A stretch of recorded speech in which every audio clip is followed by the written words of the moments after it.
Jonathan Alexandre, and welcome to Cure America. I'm sitting in this week for Star Parker, and it's often been said about DC, especially this time of year, that there's a lot going on. And so we hope to have Star Parker right back here in the studio. But as I'm sitting in her seat, she's given me the privilege to have two incredible interviews today. We're going to be talking to Marty Dannenfelser towards the end and get a overarching view of everything that's going on Congress. But right before then, in this first segment, we're going to be talking to T.W. Shannon, a man that's been in politics, certainly has had God's calling on his life of public service. And T.W. is coming here all the way from the great state of Oklahoma. We're going to get into all the details, whether it's border crisis, whether it's spending, and the presidential primaries. So here we are. We're going to get rolling and start here on Cure America with Star Parker. I know it's not my words that helps a person, it's God's word. It's the power of the gospel. God loves you, but sin separates us from God. God sent his son, Jesus Christ, from heaven to this earth to take our sins. He died on a cross for our sins. He was buried for our sins, but on the third day, God raised his son to life. God is patient with us. He's not wanting anyone to perish. The Bible says, but he wants everyone to come in repentance. And so if you come tonight to Christ, you've got to come willing to turn from your sin. You say, well, Franklin, I don't think I can. But you ask Christ into your heart, he'll give you that strength. He'll give you that power. But you've got to be willing to say, God, help me. I want to change. I want to trust you. By faith, trust Jesus Christ.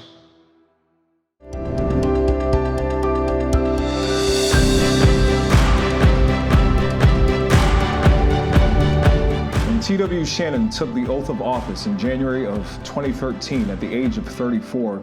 He made history by becoming the youngest speaker of the Oklahoma House of Representatives, as well as the first Chickasaw and first African American to hold the post. It was an incredible story over 11 years ago, but that's not where 11 years, my gosh, I can't believe it's been 11 years. All that's happened in that time, but that's not where your story starts. Your story obviously starts earlier. So tell us a bit about what your upbringing sort of steered you into politics, and what was it for the early days of TW? Well, first I just got to say, Jonathan, I'm excited to be here with you. I've been a big fan of yours for a long time. I'm a big fan of Cure, having served on the board for a number of years. But for me, I always tell people, I didn't get my conservative values from listening to any politician or reading a particular book. I really got them in my predominantly African American church, Bethlehem Baptist Church in Lawton, Oklahoma. It was a church of about 250 people. The church my grandmother went to, my parents went to. My kids were baptized in that church. My wife and I were married in that church. And it was a church full of African American men and women who loved their wives, they loved God, they loved their country, and they loved their family in that order. And the fact that being conservative meant, I learned that through those values at that church. You've mentioned church maybe 8 times. Yeah. So church was pivotal. Yeah. Did they ever tell you, hey, TW, you're a conservative, or hey, this is what you have to believe in terms of your politics, or is it just an extension of what your faith is? Well, when you probably know this experience, when you grow up in a predominantly African American church and you have the gift of gab, like I've always had, what they'll actually say to you is, you're going to be a preacher one day. That's what I heard all the time. Setting you up for ministry. Yeah. And of course, I knew God didn't call me to be a preacher, but what I later learned and came to understand is what they were really saying is, we expect something from you and we expect something of you. So I had this expectation of people who expected something from me. But no, it wasn't anything that they told me. It's what I saw. I saw them, be committed. Because again, in Lawton, Oklahoma, it's a military town. So a lot of patriotism, a lot of people that were career military. But I saw men and women who love God, who love their church, they love their families, and they love their country. That's what I witnessed every single day. So I didn't know I knew of it, but I didn't experience some of the hardships that we hear about in inner cities. That wasn't my story at all. So you have a grandmother, of course, part of that church. You have parents that are applying Proverbs chapter 22-26. It says, train up a child in the way that he should grow, and when he's old, he won't depart from it. Or talk about. They also believed in spare the rod and spoil the child. That was a big part of it too. So that kept you on track. Talk about not departing from it. At what ages when you're having to come of age and make decisions? This is the path that I'm going to take. You have, as you talk about, sort of the inner city Democrat pull that wants to keep African Americans voting a certain way, but you've had to make a series of decisions and even join a party, join a House of Representatives with a particular party and platform in mind. Talk about some of those challenges in speaking the Republican or the conservative narrative and sort of having that pull from how you look. So it wasn't just the race issue, but even in the town that I was in, everybody was a Democrat. So when you went and registered, everybody registered Democrat. There weren't really any Republicans around. And so I did register as a Democrat for 2 years when I turned 18. But by the time I was 20 and the election rolled around, I really started paying attention. I was in college, and that's when you start kind of developing and thinking outside. And I realized the values that I have don't really line up with this Democrat Party at all. And I didn't have to change one thing to become a Republican. Everything I believed already lined up with the Republican Party. So it was really easy. And then I started working during law school. My first job out of law school was working, my first job in law school was working for a man named Congressman J.C. Watts. Okay. And so, you got to see what it's supposed to look like. You got to have an example. And he was really a great example of me of what public service looked like. Okay, talk about that balance of public service. So I last caught you right around college age, 25. Yeah. Did you meet your wife in college? I did. Your wife? Okay. I did. So we've been married 23 years, happily married for 23 years. And, I saw her walking across the campus, and literally I knew that's the woman I'm going to spend the rest of my life with. World stops, you're locked in. It was that clear. And fortunately, she said yes eventually. And a year later, we were married, and that was 23 years ago. We've got 2 wonderful children, an 18-year-old daughter who's in college at Baylor. That's amazing. And our son is a 14-year-old freshman. But we met in college. I was a senior. She was a freshman. And the rest is history. Yeah, we should probably have her on the show to answer this question. But could she see your trajectory? Could she see your potential? Much like in the context of your grandparents, your grandma obviously investing in you, and your father obviously investing in you. A helpmate coming alongside you and a wife. Could she sort of see the TW that perhaps you didn't even see, and did she hold you to that? Did she create those expectations? The amazing thing about my wife is I think she did, because she always believes the best in me. But the reality is she also sees the worst too. They always say behind every successful man is a surprised woman, because she sees the full story. But I think more importantly, her faith in God, more important than her faith in me, allows her to see the best in me. And much like when I had this expectation growing up in church, I feel like with her, I've got something I've got to live up to as well. And so, being married for 23 years, it is a partnership. We've grown together. We were young. She was 20, I was 23 when we got married. And so it's been a wonderful journey. And as a result, we have 2 wonderful kids, but we grew up together. That's amazing. And I think that helps. And I think that makes a big difference for us.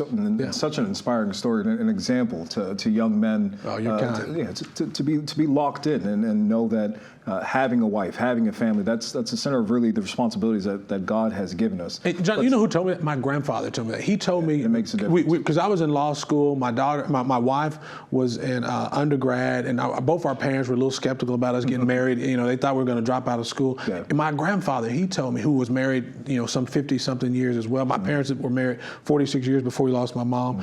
He said, man, a man's never going to have anything until he has a wife. He said that you won't save, you won't think about a house. He said until you get a wife, you don't think about those things. And it was really a nudge from my grandfather. Even my parents were like, well, maybe y'all should wait. It was Grandpa who was saying, move forward. That's amazing. It reminds me of a similar conversation that I had with my dad. He says, certain joys you'll never experience in life outside of family. So certain joys you will only have in the context of family. So she's 20, you're 23. Let's fast forward to your run for the Oklahoma House. What was that sort of that defining point? Because you've run a couple of races since then, but what was that defining point saying, I'm going to put my hat in the race, my community needs me, my country needs me? Yeah. What was sort of that defining point? So I as I mentioned, during law school, I went to law school at night, and for the day I worked for the congressman. I worked for Congressman J.C. Watson and Congressman Tom Cole. And so I kind of developed the bug then, if you will, the sickness of politics, but I didn't know where the path or trajectory would take me. I was working for my tribe, the Chickasaw Nation at the time.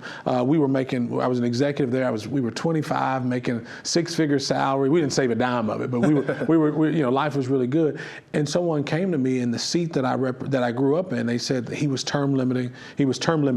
The guy who was the representative in that seat, and they said, you should think about running. And so I prayed about it, and I told my wife, let's move home. Let's leave this great life we have in Ada, Oklahoma, working for the tribe, and let's go make $30,000 a year. That's she trusted me. She trusted me enough, and she's always been supportive. And so the rest is history. We did it, and then again, I had a great mentor in Congressman J.C. Watts, who kind of helped guide me through that process. We actually go to the same church now. He's still a great friend, and I can't thank him enough for his friendship and leadership and investment in me. That's so incredible to have those mentors, folks that are looking at you, seeing your potential, giving you the responsibilities, letting you take risks, fail on your own, but also propping you up to triumph and ultimate success. Some of that success came as being the youngest Oklahoma House Speaker. Talk about the responsibilities of being Speaker. Here on Capitol Hill, we have, dare I say, a mess, but really a confusion when it comes to the perfect track for leadership, dealing with backbenchers.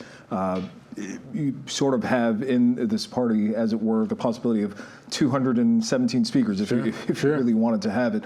Talk about navigating leadership. Of course, having to represent the party, but knowing how to galvanize the group and sort of keep folks in line is sort of a crass way to say it. But what I always say about my time as Speaker, I tell people it was the hardest thing I've ever done. But I enjoyed every single minute of it. And the challenge about being Speaker is, particularly a Republican Speaker, I think when I look at what's happening in Washington, D.C., I think sometimes the expectation for the Republican Speaker is unrealistic. Republicans, we're different in our DNA than the Democrats. Republicans are never going to fall lockstep in barrel, following one leader, everybody marching to this. We don't do that. That's just never going to happen. The Democrats do that very well. It's because they punish you for getting out of line. They do. We have the example out of the Maryland State House, African American. She's a Democrat, but she was Speaker pro tem, so second in command. She took a bad vote on one bill, and they sank her, the first order of business. And so that's why the Democrats lost. They do. It's sort of like a mob. But even the mindset of Democrats, they don't mind falling in line and following edicts. We question everything. We question our friends. We're suspect. We've got conspiracy theories, and so we're never going to march in tandem like the Democrats are. But when it really comes down to govern, when it comes time and it matters, we'll get the right thing. You look at what happened. Sometimes I will say this. I think the advantage I had maybe from Kevin McCarthy or even John Boehner or some others is we were governing from the right. Where Republican speakers, I think, get in trouble is when they try to govern from the middle or they try to come around from the left. I mean, you want to be as inclusive as possible. I'm not saying that, but your position, your stance has to be coming from the right. People elected a Republican majority for a reason. Act like a Republican. That's a good point. So on some of these issues that matter for Republican governance, of course, we're talking about the border. You have, Oklahoma, which is essentially every state is a border state, but you have Oklahoma that's feeling the brunt of it. What do you see here on the Hill in terms of a direction that party unity can go, or what sort of proposals have you heard that you think will be effective? Well, the first thing is we've got to get the right person in the White House. Joe Biden has failed America. And what you see, I think, this election right now is really about the next election. The policy decisions that are going to matter are really about security. It's national security, it's economic security, it's personal security, and it's border security. That's what people are concerned about, because when you talk about crime, when I got into town here in D.C. last night, I was speaking with a young woman, and she was saying, the crime it's atrocious here. She said the subway is an issue. She said it's real. Carjackings are real every single day. They lowered the penalties for it. Do you think Americans going to the poll will have that in mind? They do. I think so. People are aware. I mean, the reason governments are created, Jonathan, as you well know, the governments are created for the protection of people. When you stop being able to provide protection, you really stop being a government. And so these policies where we saw over 2 million people cross our border illegally last year, that number continues to grow and rise. Something like 350,000 every month. I mean, that is terrifying. I mean, and we don't know who. I mean, you'd like to believe that these are all, Mother Teresa's crossing the border, but the truth is they're not. People who are doing well, every single person that's coming across that border does not mean America good. Right. Now, this is a special place. I'm not surprised that people want to be here, but we've got to keep it that way. And the way you do that is by being a country that's governed by the rule of law, not the rule of man. So you're having sort of this national security tension with international tensions as well. And, part of the leveraging that Democrats and certain Republican leaderships are able to use is that there wants to be funding for Ukraine. There wants to be an allocation sent overseas for Ukraine. And you sort of have that balance in where we're funding their border, able to help them with their war against Russia, securing their border. But over here, that's the leverage that we're using to kind of stymie our funding here. What do you see that role, just quickly in about 30 seconds, what do you see that role between having a strong national policy, but also having a mind towards what's occurring in the rest of the world? Well, I'm an America First person. I believe we should put America first on all issues, particularly when it relates to issues of international concern. Now, having said that, when you are the world superpower, it does come with a certain level of responsibility. However, it has to serve America's interests first. And the best thing America can do is to lead by, strength through power, right? I mean, that's really what's lacking right now is people, there is this narrative about America being a failing superpower. And we have a president of the United States who's stumbling around, who's not clear, who doesn't have the moral clarity to speak about issues, even when it came to the hatred we saw against our Jewish brothers and sisters.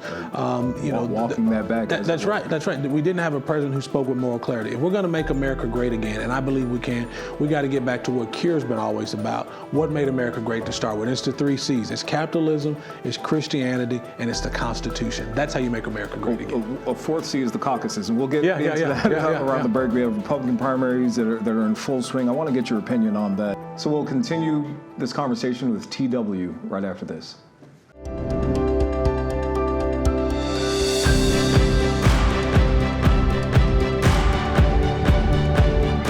Well, thank you for sticking with us. Of course, you're interested, if you saw the first segment, in wanting to get TW Shannon's perspective on the presidential primary. One of the fixes for this country is having a good, responsible leader in the White House. And there are some who are saying that the presidential primary should just end now. But there's also an opinion that if we abandon competition, we'll sort of lose that enthusiasm or that voter turnout. Having more candidates in there may drive out some voter turnout, and we have down the ballot candidates that need to make their appeal and have the American population consider them. So how should this continuation of the presidential primary, what direction do you think we should go in, and talk about some of these down ballot candidates that could benefit from us continuing the conversation? I'm a free market guy and almost everything, and I think politics are no different, particularly primaries. I think the voters and donors will decide how long this primary continues. As long as candidates have money to support and get out there, it can continue. I will say that point. I'll let you continue your thought, but on that, the donor class where they sort of have their expectations. Questions are always raised: why are candidates, making such a riff when they're, winning 1% or 2%? It's because that donor class expects them to have a return on dollar, get their candidate out there. But I interrupted. But just continue your thought. No. And so for me, I think Republican primaries are healthy. It's a good thing for our party, as long as we can come back together and coalesce and reunite. So I don't have a problem with that so much. Frankly, what I appreciated about this election cycle, compare our election, our primary debates to that of the Democrats.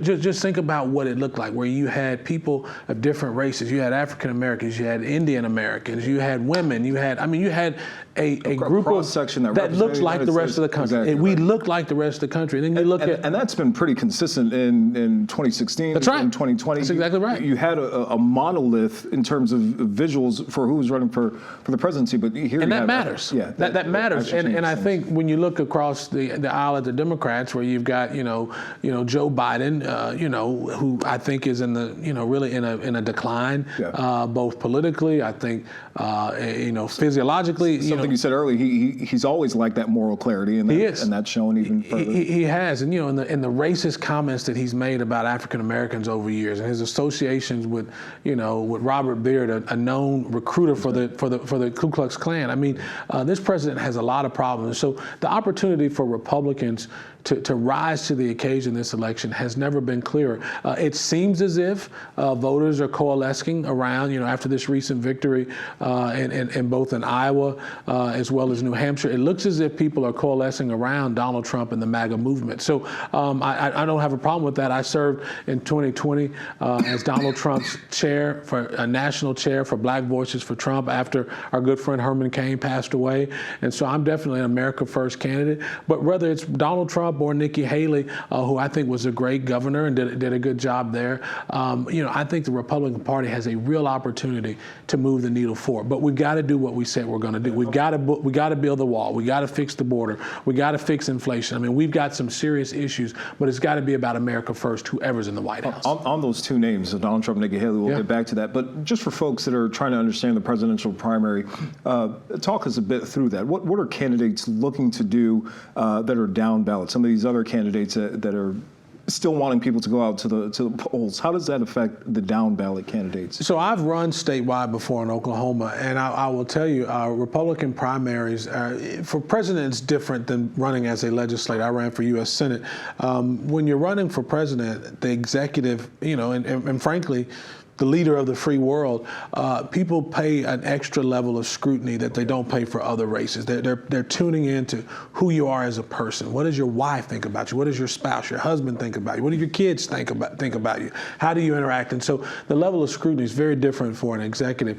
But I think Republican primary voters are really fed up. I think when you talk to most Republican primary voters, they recognize that this country, the things that made this country great, are in jeopardy right now, and we need somebody who can not only tear it up, but can put it back together again. That's and I think we knew Donald Trump could tear. I mean, nobody can tear it up, but he didn't have another 4 years to maybe put it back together again. And that's what he's asking the voters to do for him now. And whether it's him or Nikki Haley, I think the truth is that Judeo-Christian fabric that created this country, that gave the world the greatest nation the world's ever seen, those values are under attack like never before. So we need a leader, somebody in the White House that's committed to the protection of those Christian values, and Donald Trump did a great job of that. Absolutely, and I think his record does show for itself. When the opportunity came to place conservative judges on the bench, he didn't hide away. He could have run away from a Kavanaugh when the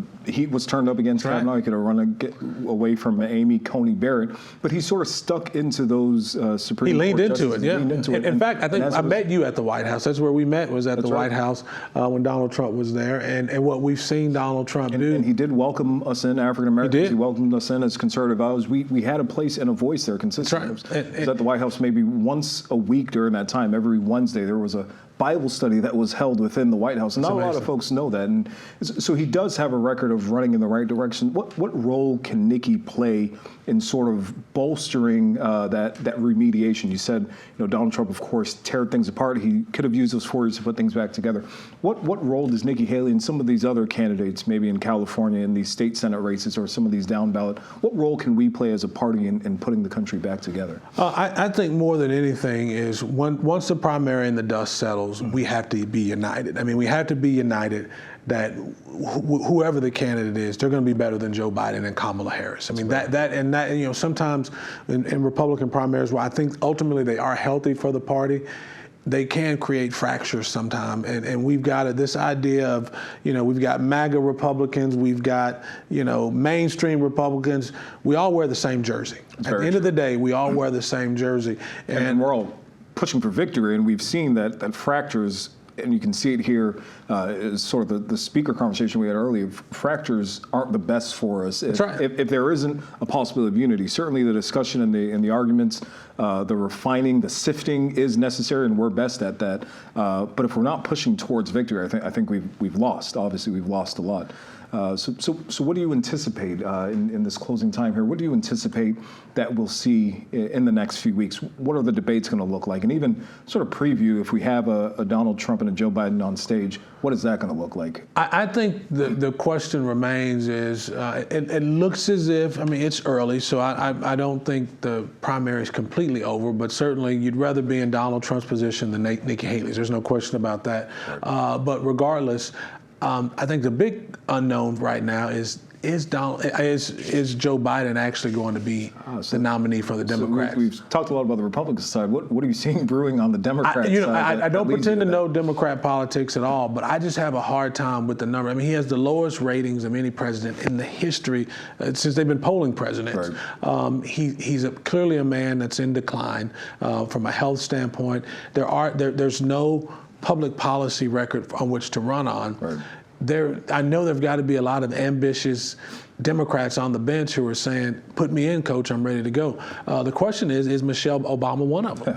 I know Gavin Newsom, his name's been thrown around. Gavin Newsom's name's been thrown around, and I think any of them would jump at the chance. I think Kamala's problematic for them because of her low polling number. Hasn't been popular when she ran a primary, isn't popular as a vice president. She's not. So I think that's the big question is, will there be shenanigans in March or May with the Democrats, maybe in their convention, to find a different candidate? I think they will. Now, I don't have any reason to know that because I don't know Democrat politics. But it could be to their advantage. But I don't think they're moving forward there. But I think ultimately this is a year for Republicans. If we can't beat Joe Biden and Kamala Harris, we probably need to just wrap it up. Well, to that point, 2022 wasn't altogether different when it came on the issues. Now, we can talk about personalities, and I think we've done that a good amount. But let's talk about issues. 2022 seems to be an issue where the border was in as much disarray as it was. Folks were feeling inflation a lot more. I think we sort of gotten settled with the fact that we have a bad economy, so folks have readjusted personally to the overspending. They adjusted by using their credit card. Yeah, exactly right. Adjusted, but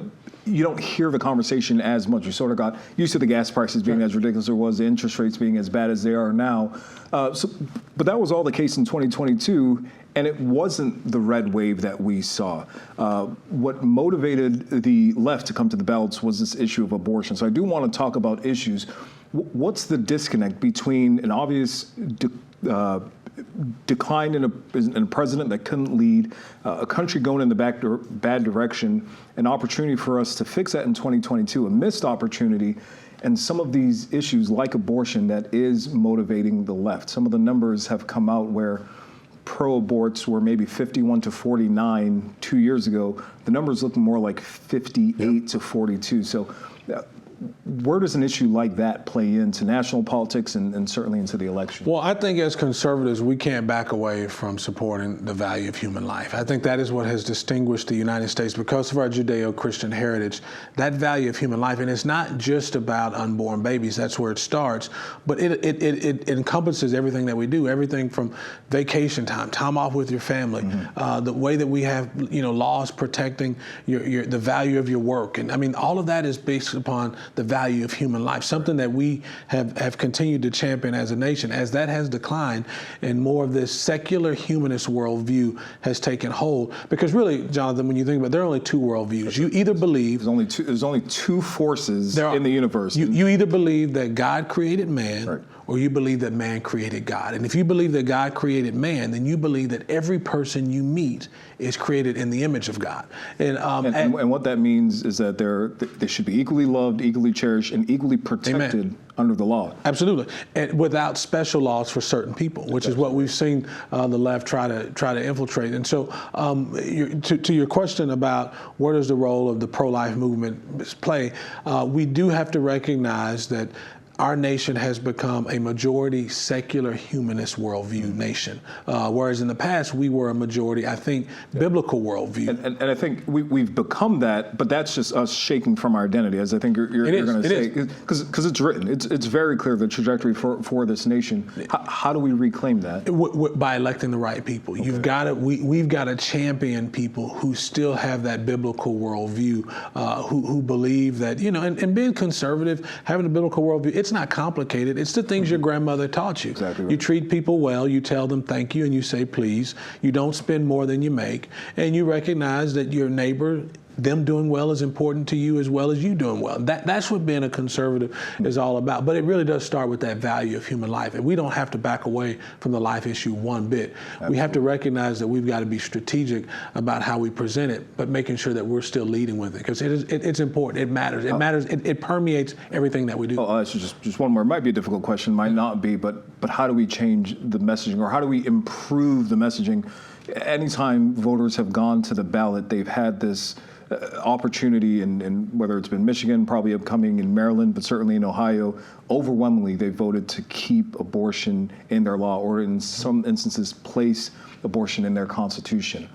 Where is the disconnect in our communication? Of course, we're outspent sometimes 3-1 in most of these ballot initiatives, but where can the conversation go between now and November to make sure that we're making the argument for life? Well, number one, it starts around the kitchen tables. Okay. It starts by, we've got to do an overhaul of our public school system and our colleges and universities, where we have allowed them to permeate this secular humanist worldview, even with our young children. We see it with the trans movement, with children, how they're shoving down the throats of parents and children this idea that you can choose your own gender. We're over-sexualizing children. What we've got to do is we've got to make sure that when we talk about choice, that we're talking about choice in school, that parents have a right of where they send their kids, so that we can start sending our kids to places where we know they're getting that foundation. Because it starts in the womb, and it starts as young children as well. I'm hearing family values that are taught down by our grandparents, parental rights and school choice, the protection of life in the womb. TW, I think you make the best argument. It's why Cure has you, why we're happy to have you on this show. Thank you so much for giving us your time. Thank you, man. Anytime. We'd love to continue this I get to hang out with you. I'm just excited. So thank you for having me. Great. Thanks again, TW. And thank you all. We'll be right back right after these messages. Today, a student in public school will pray or lead a Bible study. Today, a pastor will preach boldly the truth of the Scriptures without fear of the IRS. Today, the life of an innocent child will be saved, and a mother will experience the joy of a newborn baby.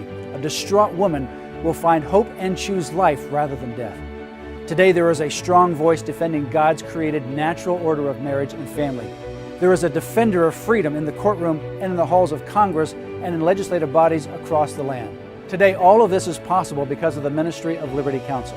People from all over America will find help and hope because of Liberty Counsel. The adversity they face will be turned into victory, case by case, law by law, person by person. Liberty Counsel is advancing religious freedom, the sanctity of human life, and the family through litigation, education, and public policy. And that is the mission of Liberty Counsel, to restore the culture by advancing life, liberty, and family.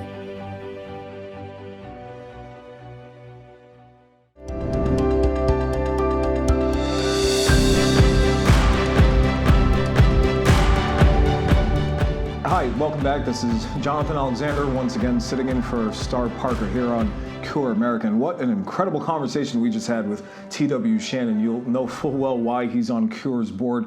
You'll see obviously why he was so successful in the Oklahoma State House. We're here with Marty Dannenfelser. He's Senior Fellow and Senior Policy Director here at Cure. Such an incredible conversation we just had with TW. You rubbed shoulders with him on the way out. Was there anything that you saw in that interview that you sort of want to harp on? We talked abortion, we talked presidential politics. What did you think of that conversation? Well, I thought he spoke so clearly on the issues, and he had such a foundation to what he said, you know, getting back to just the core things about saying please and thank you. Right. To me, I've said to some of the people is we should get back to something simple like the golden rule. Mm-hmm. We see all this nonsense that's being taught in the schools. What if we just taught our kids in the schools the golden rule? Right. And every year we had something age-specific, some examples in their life. How does the golden rule apply to this type of life circumstance that you might face when you're 6 years old or 10 years old or 14 or 15 years old? And if we got back to that, rather than teaching kids that one group of people is a victim and the other group is an oppressor, that turns kids against one another. Kids don't look at the color of people's skin. They don't care about all that. They're just their friends. Right. And that's the natural way. And for adults to put these ideas into children's minds that these people somehow because their great-great-great-great-great-grandparents might have done something bad, that's their fault. I mean, we have to get beyond that. That's not healthy for our country. And I think he showed such a clear vision. And the other thing, which I mentioned to him on the way out, was he made the case that both of these people, Donald Trump or Nikki Haley, would be head and shoulders better than Joe Biden. But you're seeing some really nasty interchange in the campaign. And I thought Donald Trump, for instance, looked very angry on election night. He had just scored a victory in New Hampshire, but he was very angry, and now he's kind of making threatening comments towards Haley supporters. If he's the nominee, he needs to bring those voters in. You can't just push them away and say, well, I'm not going to need those voters anyhow. Once you start subtracting blocks of voters, that's how you lose elections, not win elections. So I think in TW's case, he was someone who was speaking very uplifting, and he's focused on the issues. Whoever is the nominee has to stay focused on the issues. This is about the American people. This is not about somebody's personality and somebody's grievances. This is about what do we have to do to protect the American people. And he talked about the different forms of security: economic security, border security, national security. So those are the kind of things we have to stay focused on. And if whoever that candidate is stays focused on those things, that should be a winning message. Well, I do want to jump back into that, but I do want to highlight what you mentioned about CRT infiltrating the schools and how simple it would be if we went back to reading, writing, and arithmetic, and the formulaic process it is of actually training hard skills into children, but also we want to make them citizens. The reasons we have the arts and the humanities and the sciences is so that they're citizens, so they can question authority, so they're not all factory workers as the schools in the 1930s and 50s were training folks to be, but they're able to think critically through issues.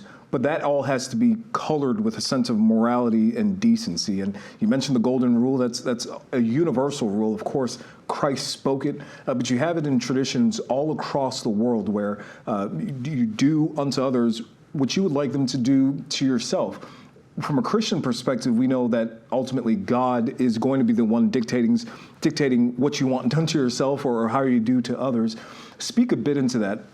You mentioned getting that back into schools and having it be age appropriate.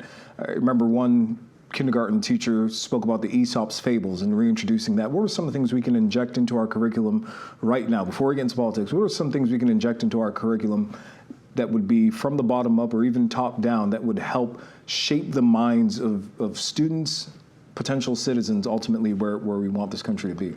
Well, I think classical education, sure, the basics, like you said, reading, writing, math, and so on, they need to learn that, because I notice there's a lot of young people, even now that they're adults, they don't know how to write. They have some real basic flaws in their writing skills. They can't really write 2 full paragraphs and do it properly. So I think that's an important skill that we should have. It's going back to some of the classic works of literature and some of the foundation, and also on the point you made about CRT and so on. And the golden rule.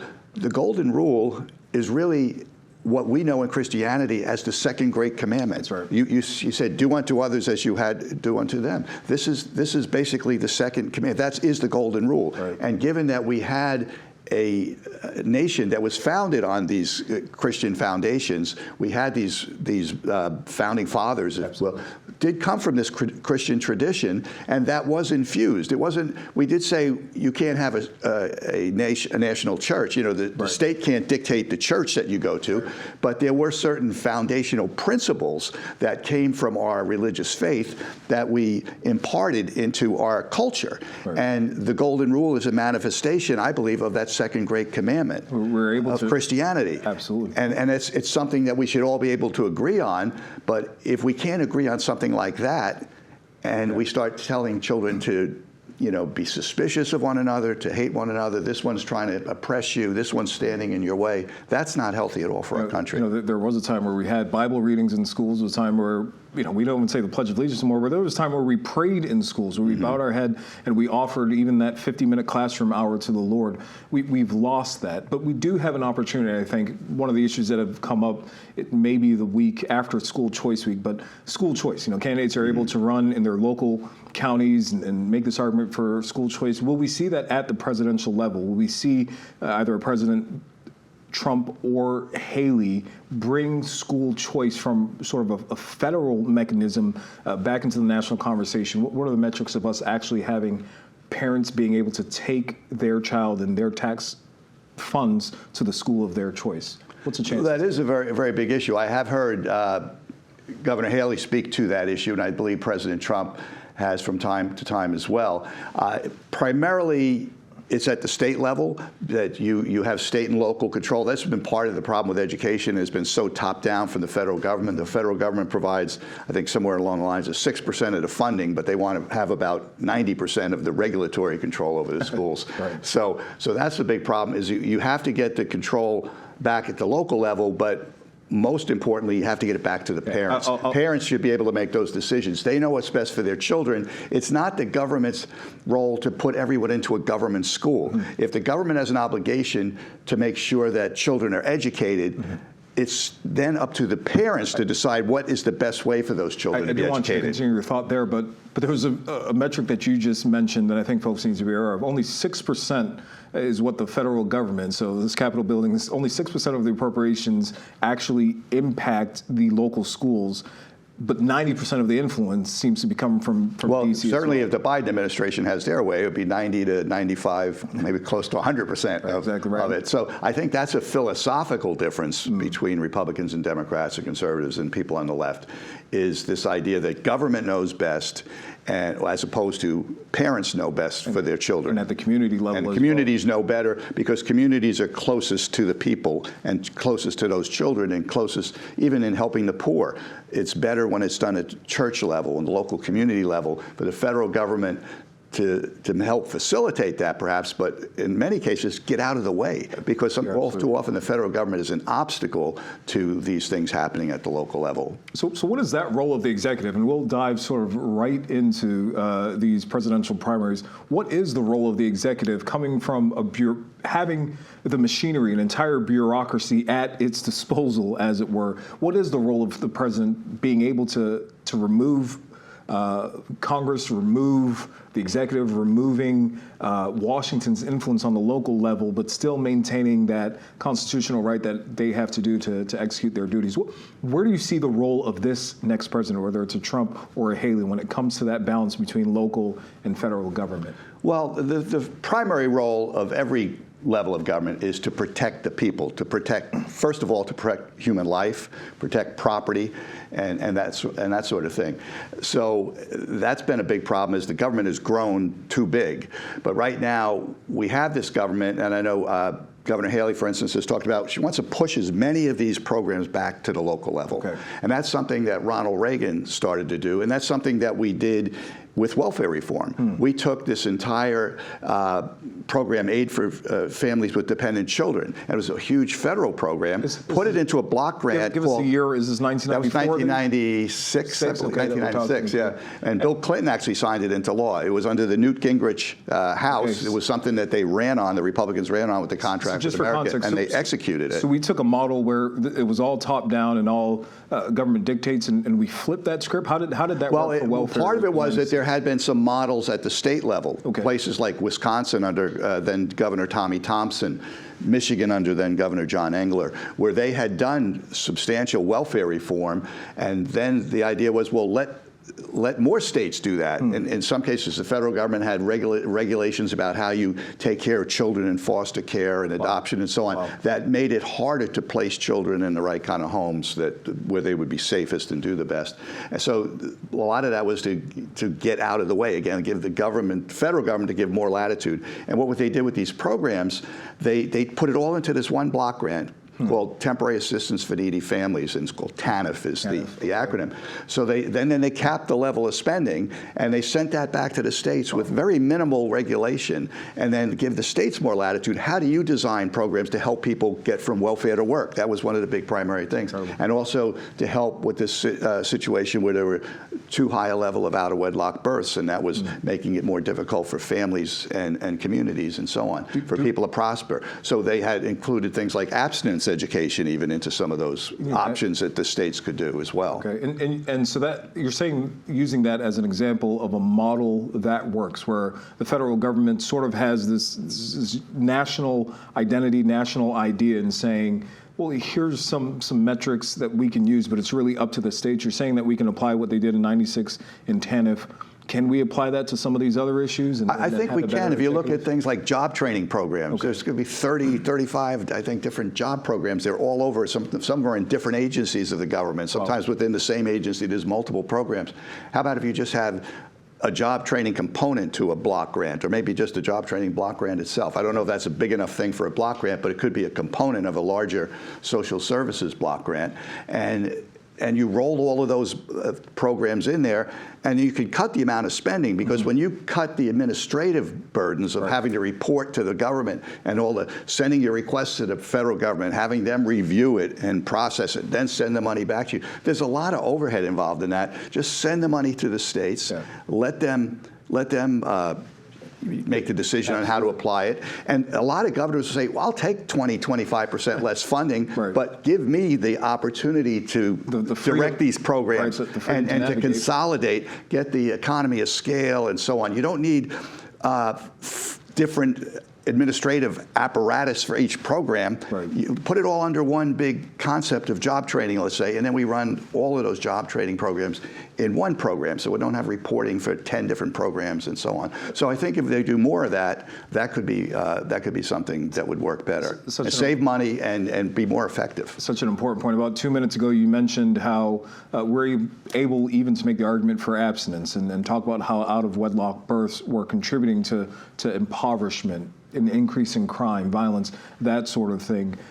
You also mentioned the ability to have state-tailored job training. These are sort of moral issues that we're communicating through how we spend our money and how we're allowing states to have that freedom. And you think that's done best by a governor who's willing to take less money if they can operate more freely in terms of what their particular state needs. And ultimately that being a model that we can use across some of these different agencies. I think that's a very strong argument. Are conservatives there? Are we able to balance the less spending? That's one question. Are we able to balance spending less with making more sort of moral proclamations or more inspirational, philosophical, theoretical conversations with the American people, and use the leadership that does come from the executive and Congress to sort of steer the moral identity of this country? Yeah, I think conservatives always believe that the government that governs best is the one that's closest to the people. We need the federal government to provide, most importantly, for our national security, for threats from abroad, and also to oversee things like interstate commerce and things like that. But when you get the federal government becoming too much of a nanny state, it often gets in the way. And again, so much of the money is wasted. You're sending money to Washington. They create these grant programs. You have to then write to the grant. You have to use the correct buzzwords that the people reviewing the grant are going to see. Oh, you're saying the right things. It doesn't necessarily mean that you're going to do something effective, but you know the right words to get those federal grants, and they ship that back, and then you have to report back to them, and they have to oversee it. And there's just a lot of that you chews up a lot of resources, and there's a lot more federal workers you have to hire to do all those things. So you could scale down the number of federal workers. You could, by attrition and so on, you could reduce the number of federal workers at the same time, but also reduce the strings on the local governments. And ultimately, people might say, well, maybe we shouldn't send that money to Washington in the first place. Maybe we should just keep it here, and we should decide without doing it. We don't need Washington to tell us how to do all these things. We can figure it out here without getting them involved and spending all that money sending it back and forth. I think you make such an important point, because folks that aren't involved in politics, as it were, or even cultural issues or working with the community, they sort of have a disconnect on how that works. And you can see the food bank program that works out of the local community, or even working out of your church. But there is a disconnect between the grant writing. There are folks that are employed just to write grants and use those buzzwords to shake the hand or scratch the back of the government so that they come back and scratch your back, as it were. So there is an entire economy or entire sort of spider web that's built around that. And until we're ready to unpack that and really dissolve that, that's a local thing that, until we're ready to give that up, it's going to last in the next 10, 20 years. And so we do have to talk more about that web that occurs so that we can begin to untangle it. Well, I think what happens here in Washington, too, is that people try to grow their fiefdoms, right? You have different agencies, and you want to grow the size of your program. But in the course of growing the size of your program, you're just taking over too many areas. And when the money goes back to the people, there's not really a connection to where did that money come from. That's a good point. And rather than trying to reduce dependency on these programs, there's a tendency, well, let's grow them. Let's go out there and sign up as many people for food stamps as we can possibly find, and let's loosen the rules so more people can get on food stamps. Then all of that sort of thing grows, and let's give them Obama phones and things like that we've done in the past, right? Remember that. So that's give them incentives to get on more spending. We should be trying to get people to reduce the spending, make people less dependent, and when people are getting food from a food bank, they know who's helping them. That's exactly right. And they might have more of an incentive to, if you have a problem with drug abuse, alcohol abuse, or something that maybe is causing them to have the problems, there's more of an incentive for them to clean up that problem, to solve that problem. And people there who really care about them maybe can help them solve that problem, as opposed to just going through this motions back and forth from the federal government. People don't know who they're helping. There's no face connected to the benefit. I think it's a very, very critical point. Having the local face, someone that you know and see in your supermarket, be the one that's actually lifting you up when you fall. That's how communities work. That's how the church obviously has always worked. And it starts with families. That's the most important. Yeah, when we have the families are standing, and then when you need the community after that, right? But it shouldn't be the government replacing the family or the community. It's a very, very important point.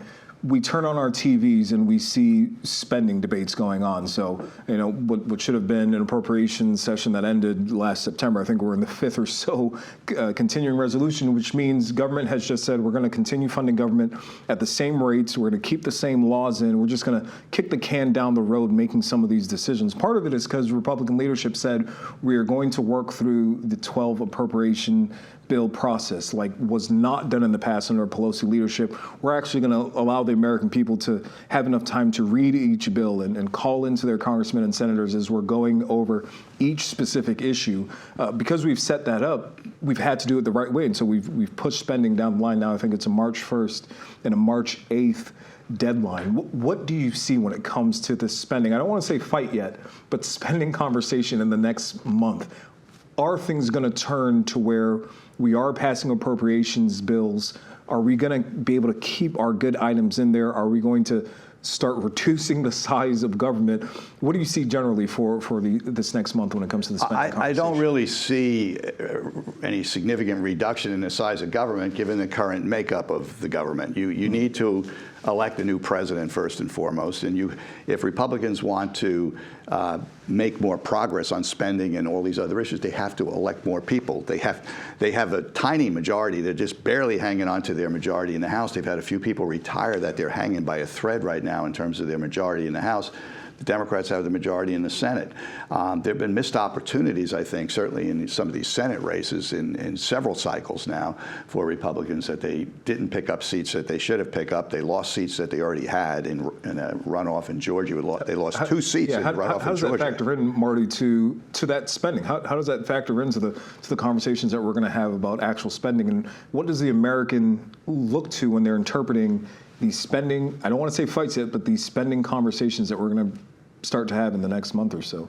Well, the party that has the majority has the ability to kind of set the terms of debate. They put the bill on the floor, they construct it, they can control the hearings, they have the majority in the hearings, so they control the narrative, which is an important part of the debate, is who can control the narrative.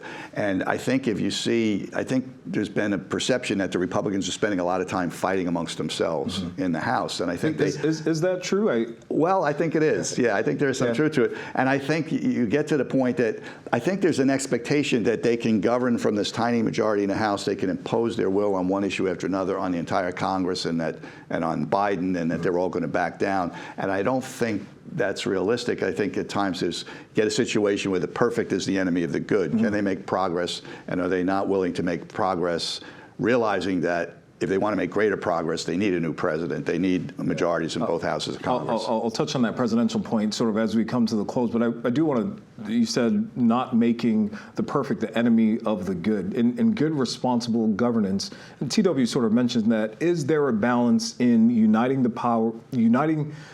party under a victory or a forward goal? Is there a sense that we should be turning towards that direction, sort of limiting the not necessarily infighting, but limiting the debate that we're having amongst ourselves to look down the road and say that, unless we're getting it right, we're going to keep losing our leverage against the Democrats. We're going to keep losing the opportunity that we have to actually govern.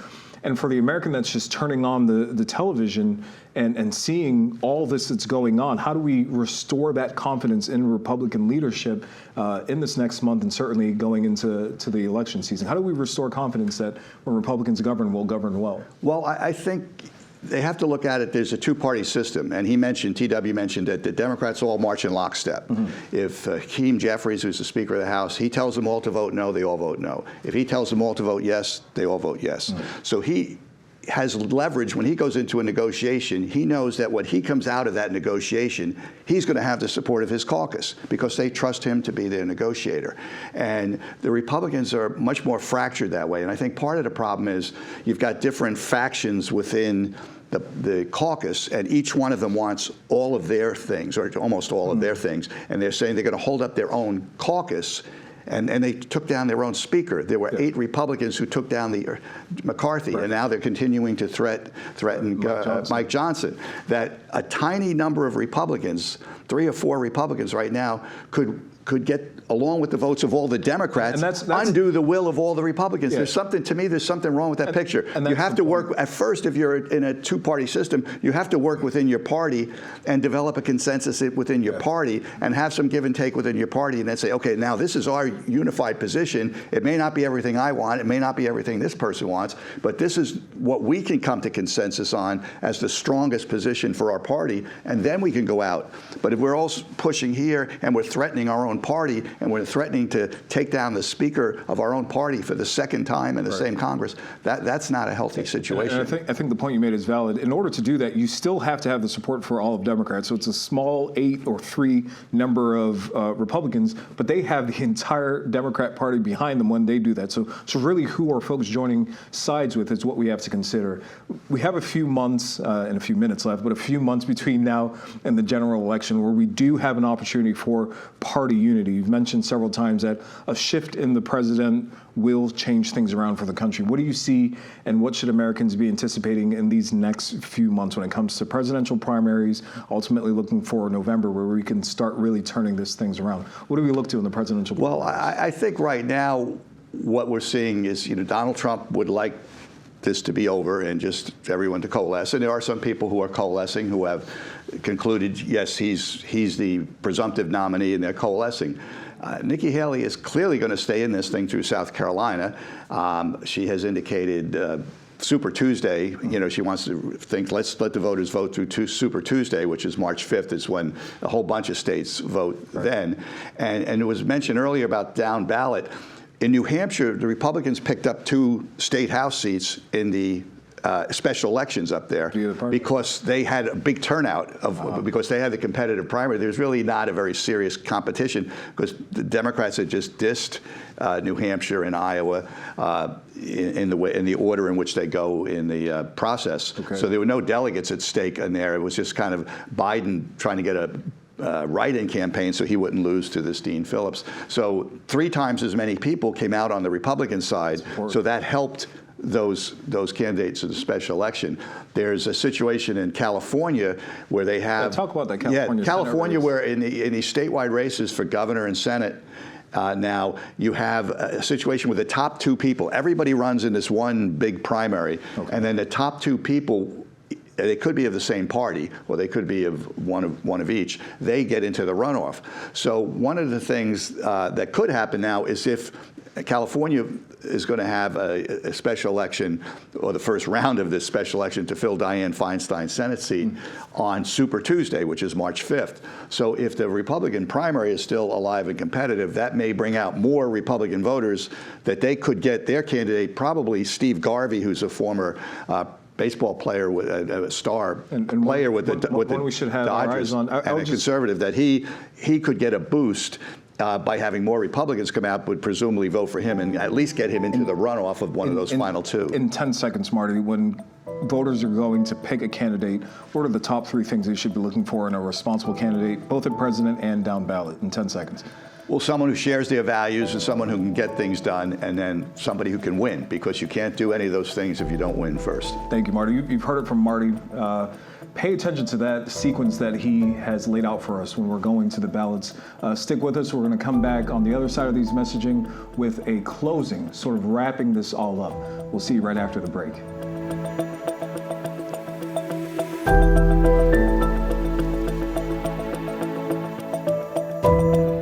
Well, at the top of the hour, I promised you an incredible show, and I think it was just that. TW walked us through his life of public service, also gave us an example of how we look forward to these presidential primaries, the down ballot tickets, how much that matters. And Marty gave us a framework by which we can understand how the federal government works, how the interactions with state and local government works, but especially how the family works, how that's the first form of government, the bedrock of all of society, and that these values should be the things that carry us to the polls. We'll be back on this channel next week with Star Parker. To stay tuned with us and to get more information on the work that is done here, go to curepolicy.org. We'll be back next week. See you soon.